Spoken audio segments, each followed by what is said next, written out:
morning, good afternoon, good evening.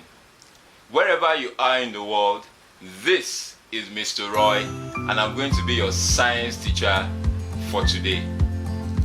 Before we move on with this class, I would like to remind you to subscribe to our YouTube channel, the New Century Academy channel, and also endeavor to scroll down to the bottom of this video and click on the links there to watch our previous videos.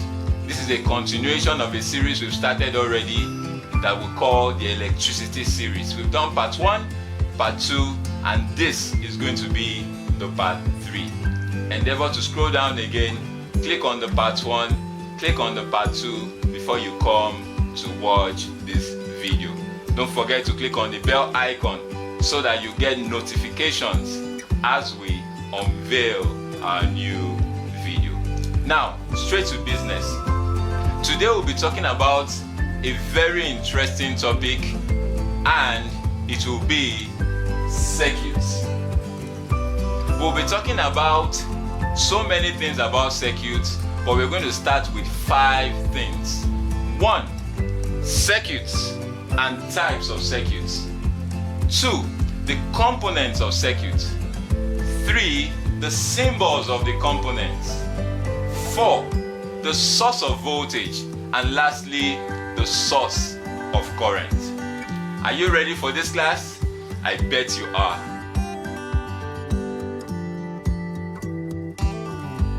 Alright, we're going to start with a circuit. What is a circuit? Just like a typical car needs a road to move on, electrons also need a path through which they move. Now, if this is a car,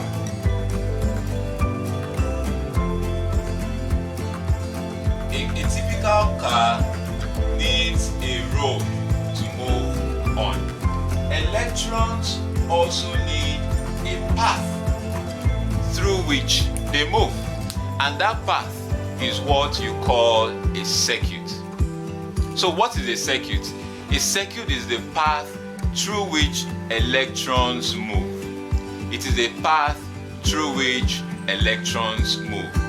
Now, there are 2 basic types of circuits. 1, an open circuit. 2, a closed circuit. What is an open circuit? An open circuit is a circuit that has a gap along its path.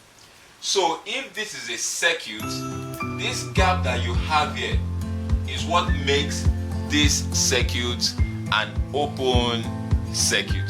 So you see, the electrons are here.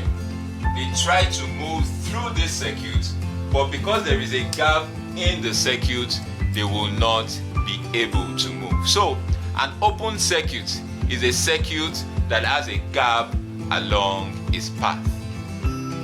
A closed circuit, however, is a circuit that has no gap along its path. So if this is an open circuit, this will be a closed circuit. So when you look at the path, you will find no gap. So this is what you call open circuit, and this closed circuit. Okay, now to the components of circuits. A road that leads to nowhere is of no use. A circuit that has no function is of no use. Now, what gives a circuit its function? The component of circuit. So what is the component of a circuit? The component of a circuit are those electrical devices that gives a circuit its function. Are those electrical devices that gives a circuit its function. So you can have a component like bulb, a switch, a resistor, an ammeter, a voltmeter, and there are so many more components that you can have, but we'll be looking at just 6 examples of components today. We're starting with the bulb. So components, one is bulb, the bulb, then the switch, then a cell, then the ammeter, the voltmeter, and a resistor. These are the 6 electrical components that we'll be looking at today. Okay? Now, we're done with the basic components of a circuit. Now, let's go to the symbols of these components. Like we always say, science is huge. Every opportunity we have to use symbols to represent concepts in science, we take advantage of it. And those symbols you really need to know. Now, what's the symbol for the component bulb? Now, the symbol for bulb is this. Okay? You can also use this for your bulb, and you can also use this. Okay? These are the 3 possible symbols you can use for your bulb. What's the symbol for switch?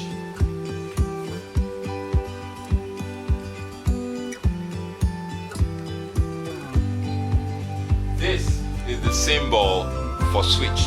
The symbol for cell is this. For the cell, this is longer than this. Okay, and the longer one is positive terminal, the shorter one is the negative terminal.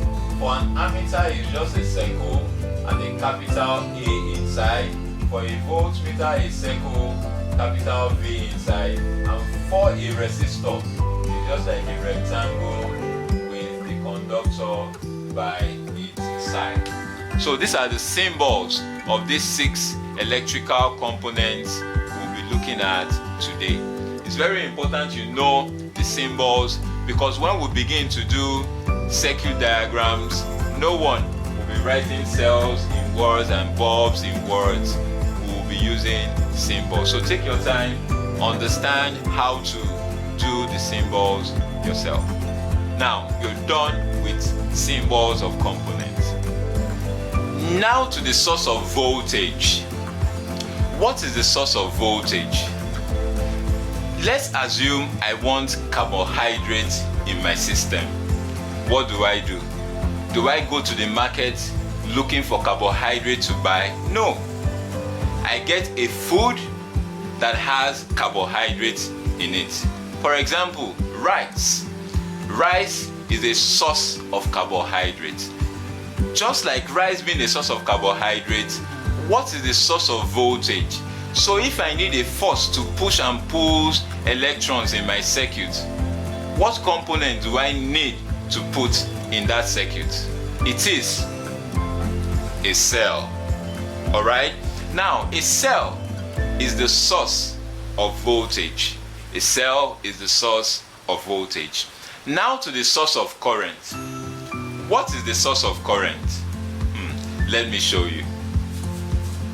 Now, we have explained that a cell is the source of voltage. So a cell will provide for you the push and the pull of electrons that you need to generate current in an electron. So this is a cell. Let's say this is 1.5 volts, and the electrons, I connect conductor to the cell like this.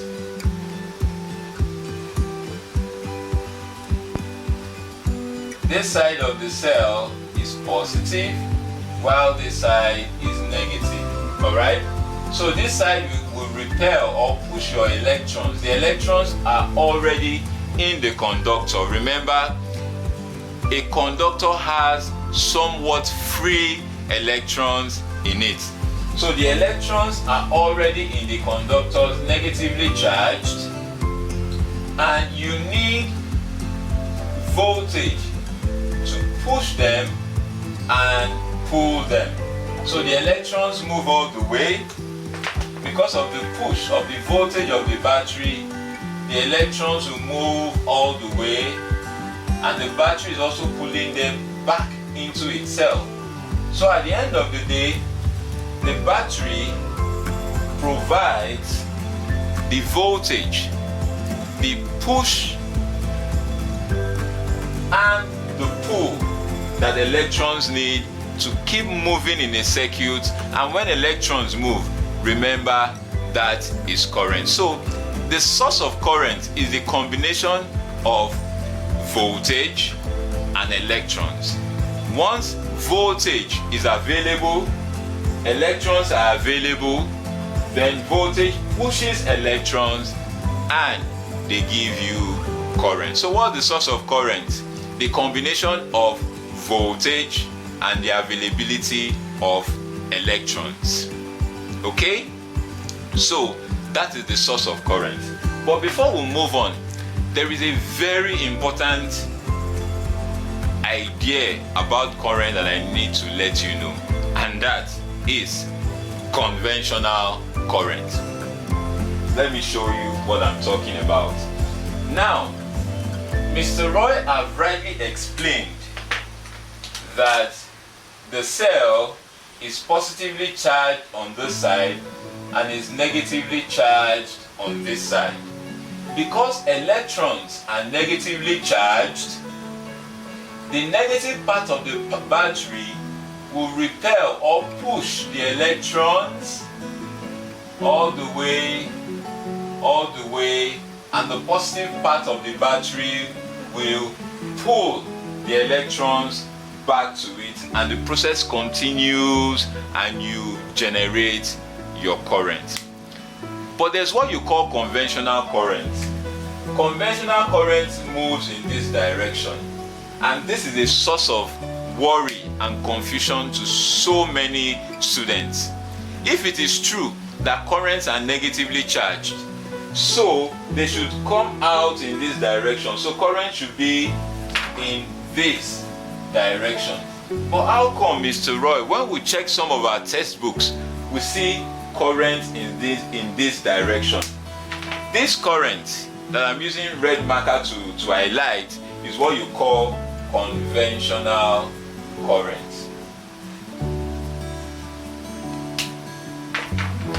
And the story began long ago, in the middle of 1700, when an American scientist conducted a popular experiment.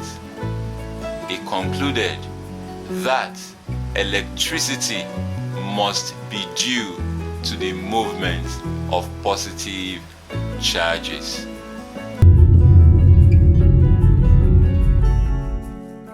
From 1750 to 1897, another scientist known as J.J. Thomson, not J.J. Okocha, J.J. Thomson, performed another experiment and perfectly concluded that electricity must be due to the movement of negative charges.